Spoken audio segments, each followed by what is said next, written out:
Midi Choc. Choc. Choc. Choc. Choc. Choc.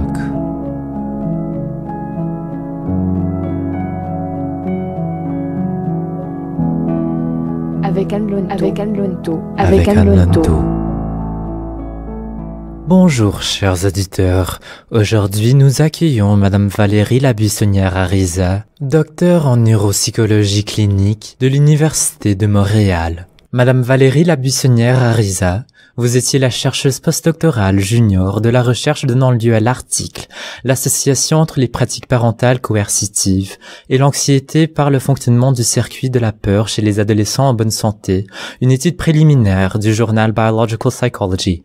Pouvez-vous éclaircir pour nos auditeurs ce que veut dire le titre de ce dernier et ce que cette recherche signifie pour vous? Oui, donc en fait, c'était dans le cadre de ma thèse doctorale qu'on a réalisé cette recherche-là. Et puis donc, ce que signifie le titre, dans le fond, ça décrit l'ensemble de l'étude là, où on visait à savoir, dans le fond, est-ce que des comportements qui sont encore très communs chez beaucoup de gens et puis qui sont considérés inoffensifs par beaucoup, donc les pratiques parentales coercitives, est-ce que ces comportements-là peuvent être associés à des changements au niveau du cerveau, tels qu'observés pour des cas plus sévères de maltraitance, comme par exemple les abus physiques ou sexuels. Donc, c'est ce qu'on a cherché à démontrer et c'est effectivement ce qu'on a trouvé. Donc, que sont les pratiques parentales coercitives?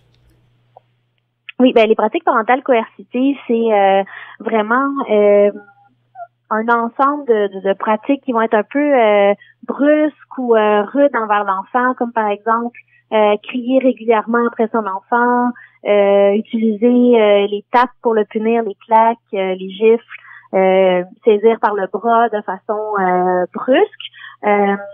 Et puis, tel que mesuré dans l'étude, c'était des pratiques qui arrivaient de façon quand même régulière, donc à environ la moitié du temps. Donc, c'était le mode de discipline principal chez ces parents-là. On parle pas de parents qui vont de temps en temps, par exemple, élever la voix comme ça arrive à tout le monde de le faire, là, ou agripper l'enfant tout brusquement, mais une fois de temps en temps, c'était quelque chose qui était quand même chronique. Et prenant en compte les effets que vous avez révélés, dans quelle mesure est-ce une forme de violence moins grave de mauvais traitement d'enfants? J'ai pas compris la question, pouvez-vous répéter? Prenant en compte les effets que vous avez révélés, dans quelle mesure est-ce une forme de violence moins grave de mauvais traitement d'enfants?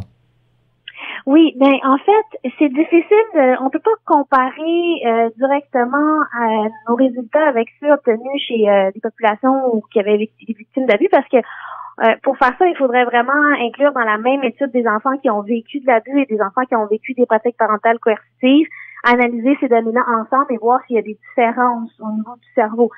Par contre, ce qu'on a observé, c'est que c'était des effets similaires à ce qui est rapporté dans d'autres études. Donc, les régions qui étaient touchées, c'était par exemple l'amygdale, qui est une région qui est impliquée dans le traitement et l'expression de la peur. Donc, l'amygdale réagissait moins bien, distinguait moins bien les stimuli qui étaient menaçants de ceux qui étaient pas menaçants. Et ça, c'est des choses qu'on retrouve, par exemple, chez les enfants qui souffrent d'un trouble anxieux.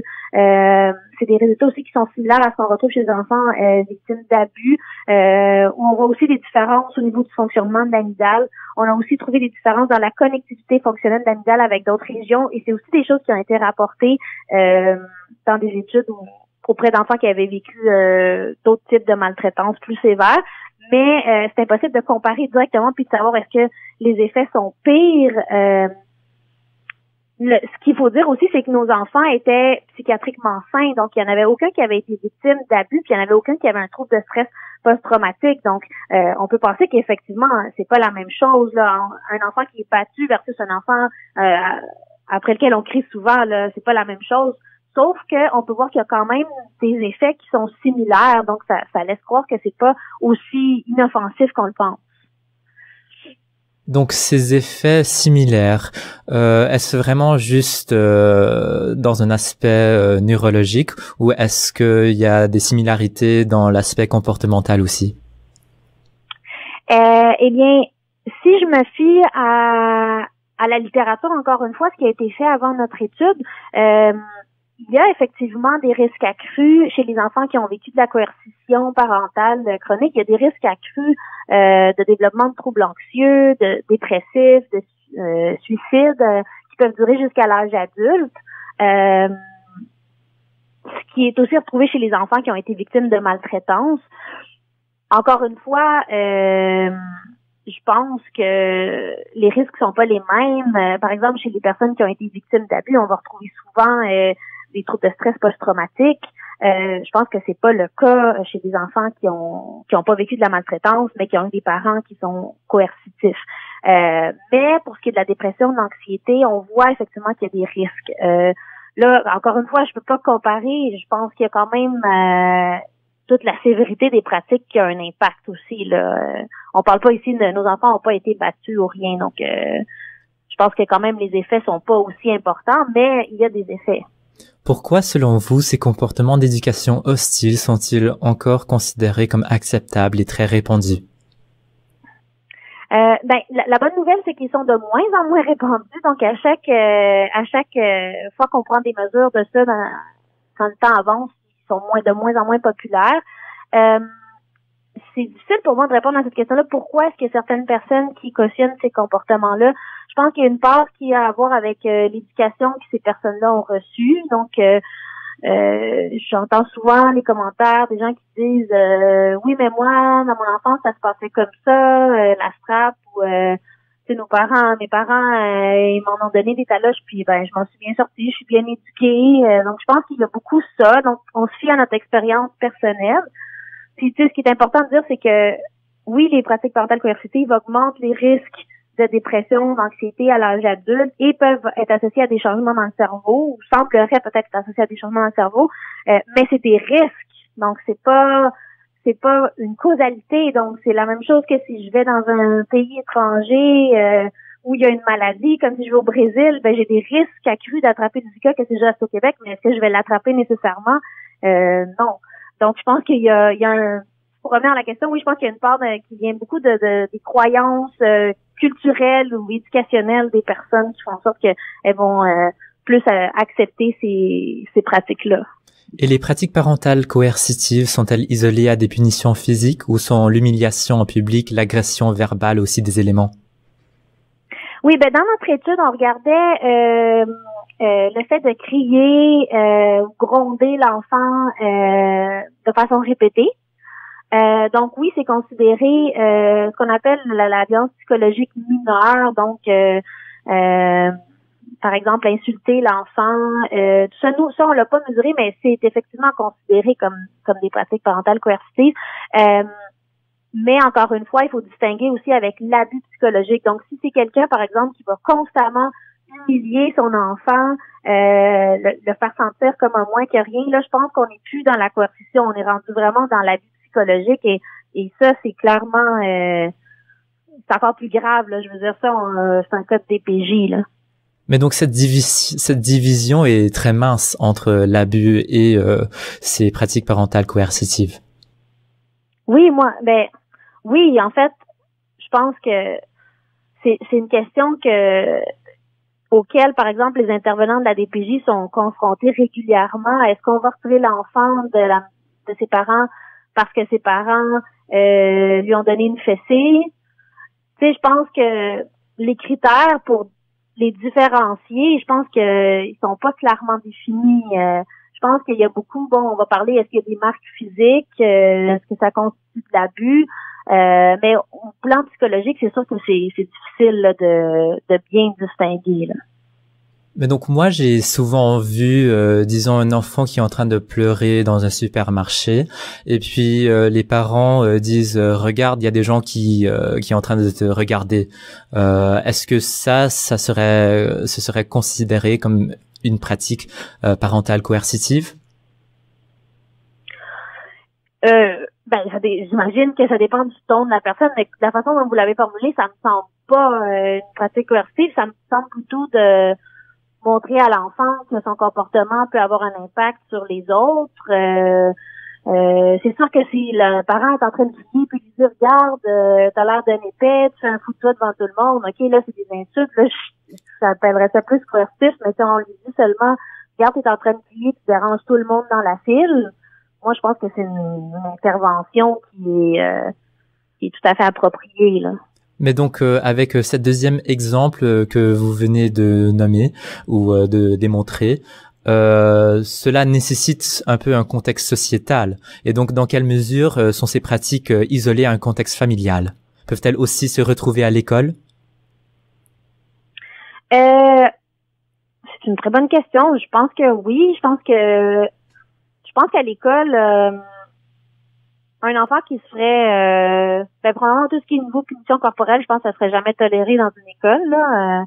C'est déjà arrivé puis il y a eu des plaintes. Si on n'est plus en 1920 là, où on donnait la règle aux enfants, là, des coups de règle. Mais oui, je pense tout à fait ça pourrait arriver à l'école qu'un enfant se fasse insulter ou crier après par le professeur. Je pense que oui, ça peut très bien arriver. J'espère que ça arrive pas très souvent. Hein. Mais donc devrait-on élargir l'intitulé de ces pratiques ou y a-t-il vraiment une différence intrinsèque entre ce qui se fait à la maison et à l'école? Écoutez, c'est une excellente question. Honnêtement, je pense qu'un enfant qui serait exposé de façon régulière à ce type de pratique-là, que ça vienne de la maison ou de l'école, je pense que ça va avoir un effet sur son comportement puis sur ce qu'il ressent. Par contre, dans le cas de nos enfants, c'est des enfants qui étaient suivis depuis la naissance jusqu'au moment de l'étude. Donc, et ceux qui étaient dans le groupe dont les parents étaient coercitifs, c'était quelque chose qui était constant dans le temps. Donc, c'est quelque chose qui est beaucoup plus chronique versus, je me dis, un enfant qui, une année, tombe dans une classe où le professeur l'aime pas, puis il passe, disons, 50% au moins de 50% de son temps dans la classe, je pense qu'il va quand même être moins exposé que si ça arrive à tous les jours à la maison, qui est sa base de sécurité. Donc, je pense qu'en termes de fréquence, de chronicité, si ça arrive à la maison, il va être beaucoup plus exposé que si c'est seulement à l'école. Pouvez-vous nous donner un exemple de la manifestation concrète, peut-être même directement des sujets de votre recherche, de troubles d'anxiété et d'autres résultats socio-émotionnels négatifs chez les adolescents? Un exemple concret, vous parlez dans nos participants ou de façon générale? Si vous pouvez parler de vos participants ou sinon un exemple général. Mais en fait, si je fais des liens entre ce qui a été observé dans le cerveau puis les comportements que ces jeunes-là pourraient présenter, là, c'est ce que je peux faire parce que dans notre étude, on mesurait pas vraiment le comportement de l'enfant, à part les réponses à la tâche, mais par exemple, des jeunes qui étaient victimes de coercition, on voyait que l'amygdale n'arrivait pas, comme je disais tantôt, à distinguer les stimuli qui étaient menaçants des stimuli qui représentaient la sécurité. Et ça s'est retrouvé parfois au niveau des troubles anxieux. Donc, c'est des gens qui vont être constamment hyper vigilants et qui vont être stressés par un peu n'importe quoi parce qu'ils n'arrivent pas à savoir qu'est-ce qui représente réellement une menace. Donc, pour eux, tout est une menace. Donc, c'est sûr que c'est des choses qu'on pourrait observer chez ces jeunes-là éventuellement. Ensuite, on a observé aussi une réduction entre la connectivité fonctionnelle, donc les interactions entre l'amygdale et l'insula, qui est une structure qui est responsable du traitement des sensations plus viscérales, donc les sensations d'anxiété dans le corps, par exemple, quand on a des papillons dans le ventre parce qu'on est nerveux. Donc, cette structure-là est impliquée là-dedans. Et aussi dans la communication de ces sensations-là à des structures de plus haut niveau dans le cerveau qui vont venir comme calmer l'anxiété, donc le cortex préfrontal. Donc, on peut penser que chez ces jeunes-là, une réduction de la communication entre l'amygdale et l'insula, ça pourrait faire en sorte que ces jeunes-là soient moins conscients de leurs émotions, donc de ce qu'ils vivent.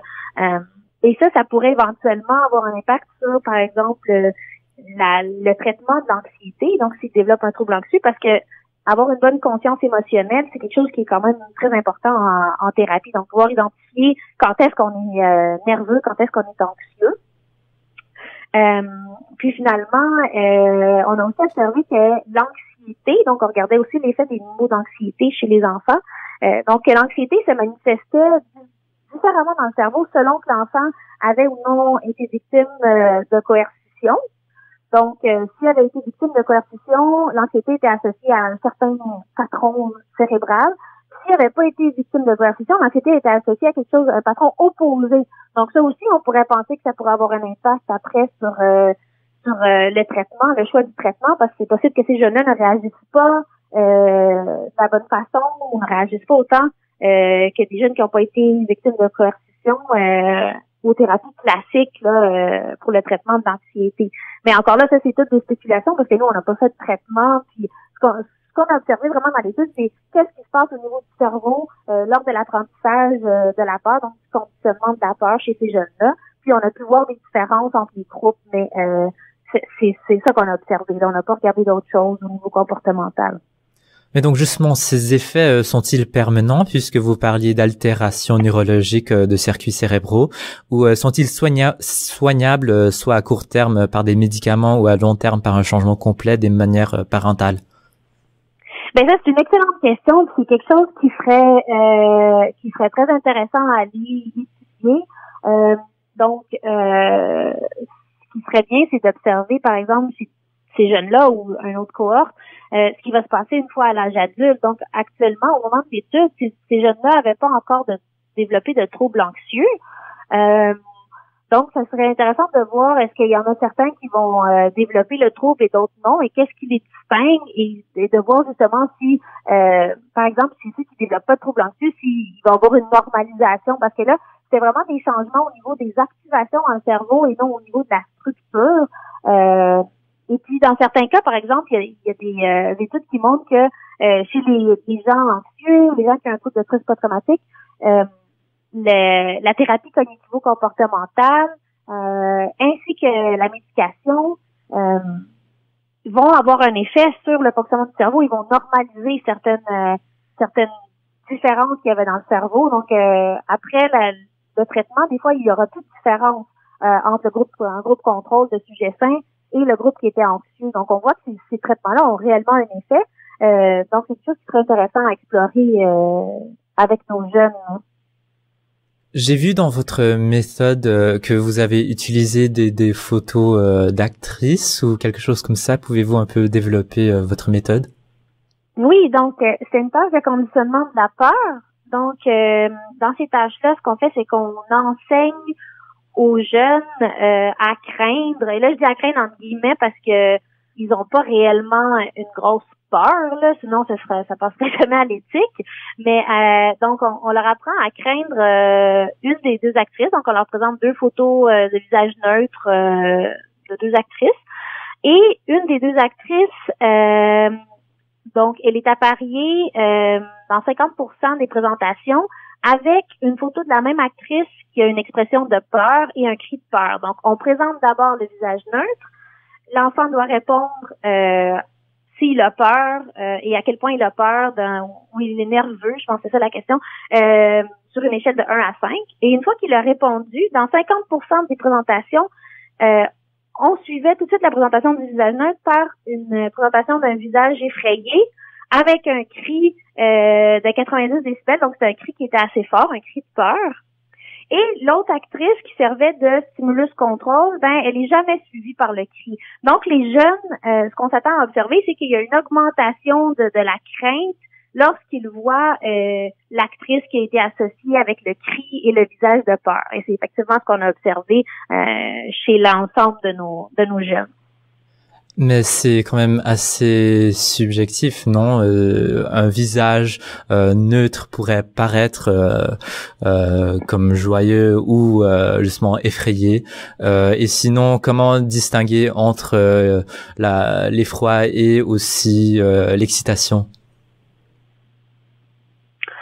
C'est une bonne question. Vous parlez au niveau du cerveau? Oui. Oui. En fait, premièrement, pour savoir si les visages ont bien été perçus comme neutres, s'il n'y en a pas un des deux qui paraît un peu plus effrayant. Bon, d'abord, c'est une tâche qui a été validée, donc au préalable. Donc, on sait que les visages, en général, sont considérés comme étant équivalents, autant effrayants l'un que l'autre. Et puis, on a aussi pris des mesures avant le conditionnement où on ne faisait que présenter les deux visages neutres pendant 6 essais chacun, sans le suite de cris. Et là, on a regardé et puis il y avait effectivement pas de différence entre les deux visages, là. Donc, les jeunes n'avaient pas l'air d'avoir plus peur d'une actrice que de l'autre. Évidemment, c'est subjectif. Comme vous dites, on sait jamais, peut-être qu'il y en a un qui aime pas les blondes. Puis là, une des actrices était blonde. Mais on n'observe pas de différence significative là, au départ. Donc, on peut penser qu'ils sont assez équivalents. Après, pour ce qui est de l'effet de surprise, bon, c'est sûr que on pourrait observer un effet de surprise lors des premiers essais, mais là, c'est une tâche qui dure quand même 17 minutes et un peu plus de la moitié du temps est accordé au conditionnement. Donc, l'effet de surprise, là, on s'attend pas à ce que ça dure durant toute la tâche, là. D'accord. Et donc, avant, vous avez un peu parlé d'une bonne conscience émotionnelle. Dans quelle mesure une bonne conscience émotionnelle est-elle importante chez le développement des enfants? Chez le développement des enfants, je pense que c'est en général préférable d'être en contact avec ses émotions. Comme on dit, je pense que, et là, je suis vraiment pas spécialiste dans ce domaine-là, donc je vous parle de mémoire de mes cours de psycho, mais je pense que probablement être en contact avec ses émotions, ben ça permet d'identifier dans quelle situation je me sens bien, dans quelle situation je me sens mal. Et là, c'est là qu'on peut venir travailler avec l'enfant lorsqu'il se sent mal dans une certaine situation. Si ça devient vraiment extrême, c'est là qu'on peut travailler avec l'enfant pour viser à réduire ce sentiment de malaise. Par exemple, un enfant qui a peur des araignées, qui est capable d'identifier comment il se sent quand il voit une araignée, ben là, on va pouvoir travailler là-dessus, l'exposer graduellement. Mais si l'enfant n'est pas conscient qu'il a peur, ça va être plus difficile là d'aller travailler ça. Donc moi, ça va plus dans un cadre de thérapie. Dans la vie de tous les jours, je pense qu'effectivement, c'est préférable d'avoir une bonne conscience émotionnelle, mais là, je pourrais pas élaborer beaucoup plus là-dessus, là. Mais une conscience émotionnelle, peut-on voir cela par des images neurologiques ou est-ce que c'est vraiment quelque chose qui est psychologique? Ben en fait, c'est une bonne question. En fait, nous, quand on parle de conscience, c'est une hypothèse au niveau de la conscience des émotions, c'était en raison de ce qu'on a observé au niveau des interactions entre l'amygdale et l'insula. Donc, nous, on base sur des processus neuronaux. Donc, on sait que l'insula vient transmettre ce type d'information à la conscience. Donc, c'est toutes des suppositions, c'est des hypothèses, mais c'est des processus qui sont observables dans le cerveau. Donc, la base derrière la neuroimagerie, c'est que l'hypothèse de base derrière la neuroimagerie, c'est qu'on peut observer dans le cerveau ce qu'on appelle les processus psychologiques. Mais évidemment, c'est comme une science qui est à un niveau embryonnaire encore là. Donc, on sait que certaines régions sont impliquées dans certaines fonctions, comme la conscience, tout ça, mais c'est quelque chose qui est encore exploratoire à ses débuts, là. Et en étant moins conscient de ce qu'ils éprouvent, en ressentant quelque chose sans savoir le mettre en mots, cela n'affecterait-il pas d'autres facultés importantes, par exemple la communication, pour le bon fonctionnement de l'être dans un contexte sociétal? Oui, c'est possible. Donc, c'est, par exemple, maintenant que vous dites ça, ça me fait penser à tout ce qui est comme développement du langage.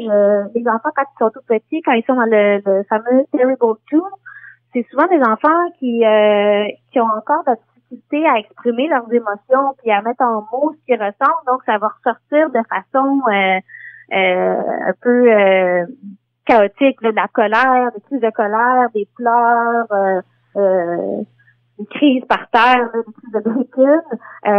Donc, c'est sûr que quand on a du mal à exprimer ses émotions, ça peut mener à des comportements agressifs, Tout à fait, là. Donc, oui, pour la société, c'est sûr que c'est des comportements qui vont être problématiques.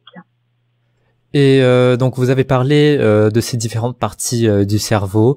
Est-ce que c'est ça le circuit de la peur que vous définissez comme un système neuronal particulièrement sensible à l'adversité précoce, et comment affecte-t-il l'apprentissage et l'expression de la peur? Oui, donc le circuit neuronal de la peur, ça comprend quand même plusieurs régions. Oui, ça comprend l'amygdale, ça comprend aussi le gyrus singulaire antérieur, donc qui une structure dont on a observé les interactions avec l'anxiété, donc la connectivité entre l'amygdale et le gyrus singulaire antérieur. L'insula est aussi considéré par certains comme faisant partie du circuit neuronal de la peur. Et puis il y a aussi l'hippocampe et d'autres structures du lobe temporal médian qui pourraient en faire partie. Et comment il affecte l'apprentissage de la peur? C'était ça l'autre partie de la question? Oui. Oui, donc en fait, le conditionnement à la base, ça va l'apprentissage de la peur, conditionnement de la peur, c'est surtout l'amygdale qui est impliquée, donc c'est elle qui va et l'hippocampe antérieur. Donc l'hippocampe antérieur aussi, il faut dire que dans notre étude, on a observé des effets similaires dans l'hippocampe antérieur qu'on a observé dans l'amygdale. Donc c'est cette structure-là qui apprennent dans le fond à avoir peur de certains stimuli qui ont été conditionnés. Chez les gens anxieux, par exemple, on voit que cette structure-là est souvent hyperactive, puis elle va réagir à tout au lieu de réagir seulement aux stimuli conditionnés. Ensuite, les autres régions, comme le gyrus singulaire antérieur, le cortex préfrontal, les autres vont être plus impliqués dans l'extinction de la peur. Donc ça, c'est une autre partie qui n'est pas décrite dans l'étude, mais où on va, par exemple, enseigner aux jeunes à ne plus avoir peur du stimulus, en présentant les deux stimuli sans stimulus aversif, donc sans cri et sans usage de peur, de façon répétée. Et là, les enfants vont faire un nouvel apprentissage, donc ils vont apprendre peu à peu à ne plus avoir peur. Et c'est ce qui est en jeu souvent dans les thérapies par exposition. Donc, on va exposer la personne à l'objet de sa peur de façon graduelle, et la personne va apprendre que finalement cet objet de peur n'est pas vraiment menaçant, et donc c'est là que les autres régions, donc le cortex préfrontal et le gyrus singulaire antérieur, vont venir entrer en jeu. Et dans quelle mesure ce circuit est-il malléable? Quelle est la fragilité de ce circuit? Bien, c'est un circuit qui est particulièrement sensible à l'adversité tôt dans la vie.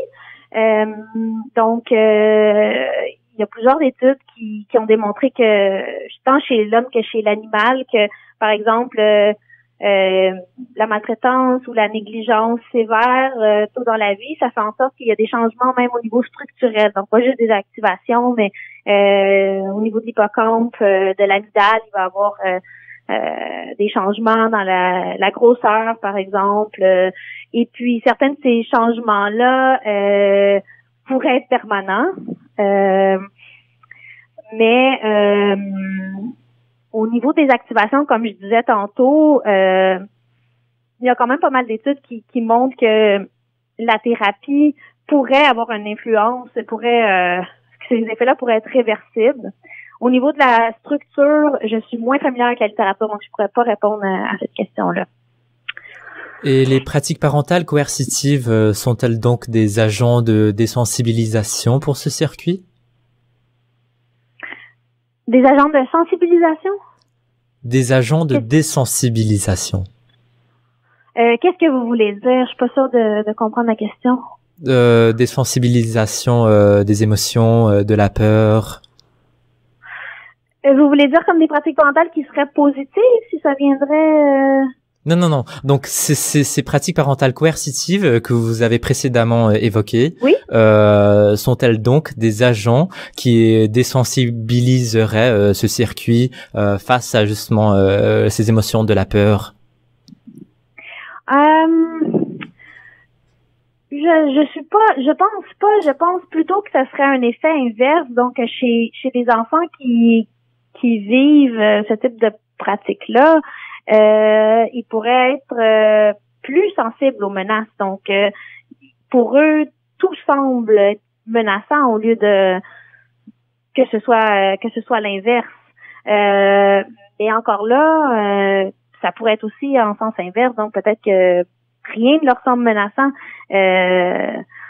Donc c'est une bonne question. Il faudrait passer ça plus. Mais de ce qu'on observe en général, c'est que dans les autres études, c'est que les gens deviennent comme hypersensibles, par exemple chez les gens qui développent un trouble anxieux. Et donc, vous dites que cette recherche démontre que les pratiques parentales coercitives ne sont peut-être pas aussi inoffensives ou bénignes qu'on le pense. D'où est venue cette présomption que les pratiques parentales coercitives étaient inoffensives? Ben en fait, ça vient tout simplement du fait que c'est des pratiques qui sont acceptées quand même par environ 10% de la population au Québec pour ce qui est de la punition corporelle, donc physique, et pour ce qui est des cris et de l'agression psychologique, par exemple, ici il y a des résultats d'une enquête de l'Institut de la statistique du Québec qui montrent que près de la moitié des enfants en 2018 ont vécu de l'agression psychologique au moins de manière répétée, donc 3 fois ou plus dans l'année. Donc, c'est quand même quelque chose qui semble être très répandu. Mais justement, historiquement, ces pratiques ont été longuement utilisées, non seulement dans les maisons, mais aussi à l'école. Pourrait-on dire que des générations entières ont été corrompues, ont vécu avec des troubles d'anxiété et d'autres résultats socio et émotionnels négatifs? Mais comme je disais tantôt, on parle de risque accru, mais on parle pas de cause à effet. Donc, c'était la même chose que je disais avec mon exemple du Zika. Si je vais au Brésil, j'ai un risque accru de le développer que si je reste au Québec, mais ça veut pas dire que je vais le développer. Et la preuve, dans nos jeunes, dans ceux qui avaient vécu de la coercition, il y en avait quand même une bonne proportion qui avait pas d'anxiété élevée, donc qui avait une anxiété faible. Donc, c'est pas tout le monde qui va développer un trouble anxieux ou qui va être dépressif à cause de ces pratiques-là. Mais il y a quand même une proportion que oui. Après, j'ai déjà vu des études, notamment, je pense, d'une Lansford, qui disait que dans les cultures où c'est la norme, les effets seraient un peu moins prononcés. Donc, il y aurait moins d'effets négatifs quand c'est la norme, donc quand tout le monde vit ce genre de pratique-là, que quand c'est quelque chose qui est plus hors norme. Mais ça, c'est une vieille étude quand même, mais donc c'est quand même c'est possible que dans le temps, vu que c'était tout le monde c'était comme ça, c'était un peu moins vécu de façon négative. Mais non, je pense pas que toute la génération de mes parents ou de mes grands-parents ait des problèmes psychologiques, là. D'accord. Et donc, dans quelle mesure votre étude a-t-elle influé sur votre parentalité ou renforcé des idéologies préconçues sur celle-ci, vous-même étant la mère d'une petite fille d'1 an, Cléa, et dans quelle mesure cela vous a-t-elle révélé des aspects de votre propre enfance ou adolescence? OK, bonne question. Cléa, comme vous dites, elle a 1 an, donc c'est sûr qu'à 1 an, j'ai pas encore à faire beaucoup de discipline. Donc, c'est sûr que même à 1 an, ça m'arrive de perdre patience, puis d'élever la voix, mais c'est sûr que j'ai toujours en tête les résultats de ces études puis les résultats des études passées. Donc, je sais que dans ma vie, moi, je suis tendance une personne qui vient d'une famille où on a tendance à s'emporter facilement puis à lever le ton facilement. Donc ça, je sais que je vais faire des efforts particuliers pour le faire le moins possible, mais je suis sûre que ça va m'arriver. Pour ce qui est après de tout ce qui est punition corporelle, là, je suis absolument contre ça. Ça, c'est mon avis personnel. Mais pour moi, c'est complètement absurde. On se tape pas entre adultes. On peut même aller en prison parce qu'on a tapé quelqu'un, même si la personne a été horrible avec nous. Donc, je vois pas pourquoi on taperait une petite personne qui mesure 5 fois un 5e de notre poids. Puis qui, juste sous prétexte que c'est notre enfant, puis qu'elle s'est mal comportée. Donc ça, je suis pas mal certaine que peu importe les résultats de mon étude, j'aurais jamais recours à ce type de punition-là. Et puis, pour ce qui est de mon enfance, ben, je suis pas trop sûre du sens de la question, là. Peut-être pourrez-vous m'expliquer un peu ce que vous voulez savoir par rapport à ça? Eh bien, est-ce que parce que moi personnellement j'ai vécu ça et donc maintenant que j'ai 18 ans, je peux faire un peu un retour pour comprendre un peu pourquoi je me sens d'une certaine façon aujourd'hui. Okay. Est-ce que vous-même vous avez vécu quelque chose quand vous étiez enfant ou adolescent qui vous a révélé une partie de votre identité ou de votre comportement? Ok, je comprends. En fait, moi, chez moi, c'était une dynamique plutôt positive entre moi et mes parents. Donc, c'était beaucoup dans la collaboration. C'est sûr que ça m'est arrivé là de, comme je dis, on lève souvent le ton chez nous. Donc, oui, ça m'est arrivé, surtout à l'adolescence, là, de me faire engueuler et moi-même de crier. Et bon. Mais je pense pas que j'ai été victime de pratiques parentales coercitives comme telles de façon chronique. Puis je remercie mes parents là. Mais par contre, ça m'est déjà arrivé de recevoir une claque une fois ou deux et ça fait très longtemps et je m'en rappelle encore. Donc oui, ça marque, tu sais. Ça marque puis je pense que j'en veux encore là pour les fois où c'est arrivé, mais c'est arrivé tellement pas souvent que je pense pas que ça m'est j'ai pas gardé de rancune par rapport à ça ou mais encore là bon faudrait demander à mon psy qu'est-ce qu'il en pense. Hein?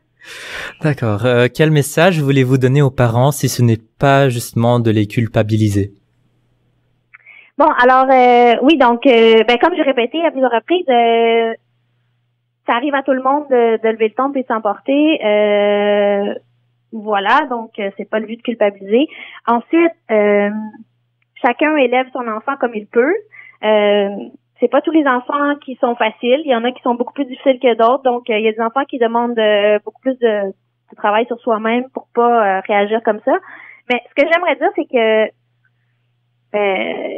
il y a tellement d'autres façons de discipliner. Si on regarde tout ce qui est parentalité positive, qui démontre que d'utiliser plus favoriser la collaboration plus que la coercition, récompenser les bons comportements, puis je parle pas en donnant des bonbons, mais en félicitant ou en faisant des activités spéciales avec l'enfant, par exemple, que ça a tellement plus d'effet que de punir l'enfant ou de crier après, que je pense que si le parent a ce type de comportement-là coercitif puis qu'il est inquiet puis il aimerait changer, mais je pense que c'est d'aller chercher les outils, d'aller lire, si l'enfant est trop difficile, d'aller chercher aussi de l'aide au CLSC ou même à la DPJ là si c'est des cas là, de troubles de comportement sévères. Donc pour être outillé parce que c'est pas tous les enfants qui sont faciles. Là.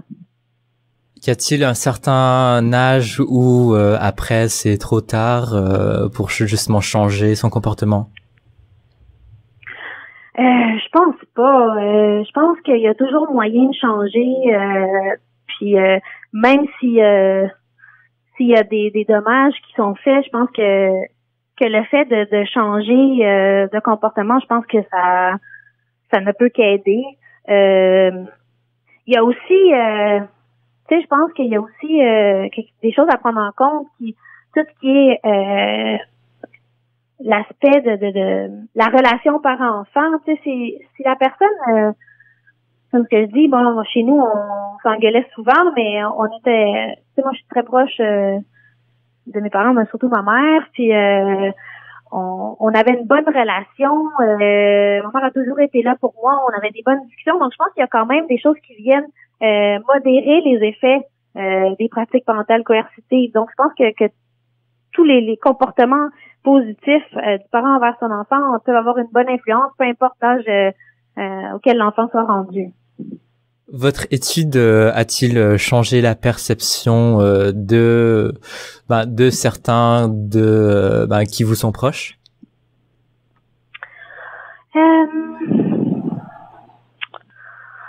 Si ça a changé la perception de certains qui me sont proches. En fait, qui a changé ma perception par rapport à eux ou leur perception à eux? Leur perception. Ah, ben, je pense que oui. J'ai l'impression que quand je parle de cette étude-là, les gens ont souvent quelque chose à me dire par rapport à ça, à me dire mais ça explique pourquoi, un peu comme vous disiez tantôt là, que vous pouvez vous reconnaître dans certaines choses. Donc je pense que oui. Après, je pense que dans mon entourage, les gens, mes amis qui sont parents, je pense qu'ils avaient déjà leur opinion bien fondée sur l'emploi de ces pratiques-là. Donc, tu sais, moi, je connais personne dans mon entourage qui utilise la punition corporelle, par exemple, là, mais je pense qu'il y a beaucoup de gens qui ont réalisé peut-être des choses par rapport à leur enfance à eux. Et vous-même, est-ce que ça vous a changé un peu quand même en étant ça a parent? renforcé mes croyances, disons. Déjà, à la base, j'étais contre. Mais là, encore plus. Tu sais, c'est une étude préliminaire, donc encore une fois, il faut pas se prendre pour du cash, mais tu sais, effectivement, c'est les effets qui sont observés dans le cerveau, c'est les mêmes régions qui sont affectées dans les cas d'abus plus sévères. Donc, moi, ça me renforce dans mon idée que je vais tout faire pour pas utiliser ce type de pratique parentale avec ma fille. Mais bon, encore une fois, je vous dirai ça dans 15 ans, comment ça a été, là. Mais parce que là, certains parents pourraient avoir un peu peur maintenant, s'ils doivent un peu peser chaque action qu'ils font envers leur enfant. Oui, mais c'est vraiment pas ça le but. Puis les enfants qu'on a évalués dans l'étude, ils étaient tous en bonne santé psychologique, donc c'est pas la même chose que de faire subir à son enfant un abus, là. Mais je pense que si ça peut faire réfléchir, puis si ça peut faire en sorte que on se dise, ben là, cette semaine, je vais faire un effort, puis à chaque fois que je vais avoir le goût d'agripper mon enfant par le bras, ben je vais respirer par le nez, puis je vais essayer une autre approche. Je pense tant mieux, là. Mais le but, c'est pas de susciter la peur chez les parents, puis encore une fois, c'est pas parce que le parent a levé le ton sur l'enfant une fois que l'enfant va être marqué à vie, là. La loi interdisant les châtiments corporels et psychologiques a été adoptée par le Parlement français ce 2 juillet dernier. Le Canada devrait-il prendre exemple? Cela serait-il une mesure sûre de prévenir ce que votre étude a démontré? Ben, je pense que d'un côté, je suis un peu mitigée par rapport à ça. Oui, je suis complètement contre la punition corporelle, puis je pense que ça devrait être interdit. J'aurais juste peur du climat que ça peut entraîner, de dénonciation, puis mais je pense que oui, éventuellement, il faudrait s'en aller vers ça. Je sais pas si on est prêt, là, parce que surtout au niveau de qu'est-ce qui est une agression psychologique, il faudrait vraiment être clair puis définir des balises, parce que là, sinon, on est dans une zone grise puis n'importe qui pourrait se retrouver à la DPJ. Donc, je pense que oui, c'est une bonne chose, mais je pense qu'il faudrait vraiment que les experts définissent des balises claires, là, pour pas mettre tout le monde, tous les parents qui lèvent le ton une fois, par exemple, en prison, là.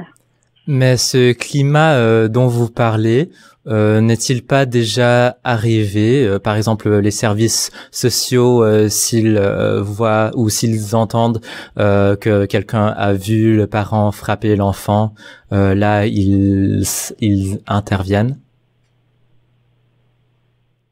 Ben, ils vont... de ce que je connais de la DPJ, c'est que quand il y a une plainte qui est déposée, ils vont venir vérifier.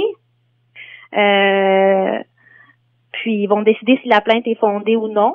Mais Mais là, je pense que pour que quelqu'un appelle à la DPJ, c'est parce que c'est parce qu'il y a des doutes raisonnables, là, donc c'est bien. Mais ce que je disais, c'était plus par rapport à quand vous parlez d'agression psychologique. Je pense que je pense juste qu'il faut avoir des définitions claires de ce qui est une agression psychologique versus un parent qui perd patience puis qui va crier une fois après son enfant. Tu sais. Je pense que c'est là que puis c'est pas moi qui vais définir c'est quoi les critères parce que je le sais pas. Mais je pense que c'est juste quelque chose qui doit être discuté puis qui doit être pris au sérieux avant d'établir de telles lois. Par rapport à la punition corporelle, mon avis personnel est que ça devrait être interdit effectivement. Tout comme sont interdits les abus et la violence, les abus psychologiques, physiques, sexuels. Là. Mais encore là, ce n'est que mon humble avis. Là. Madame Valérie Labuissonnière-Ariza, merci beaucoup. C'était Madame Valérie Labuissonnière-Ariza, docteure en neuropsychologie clinique de l'Université de Montréal. Retrouvez-nous ce mercredi pour une discussion avec Madame Cécile Bardon, professeure associée au département de psychologie de l'Université de Québec à Montréal, sur le suicide. Merci pour votre écoute et à bientôt. Midi Choc. Choc, choc, choc. Choc.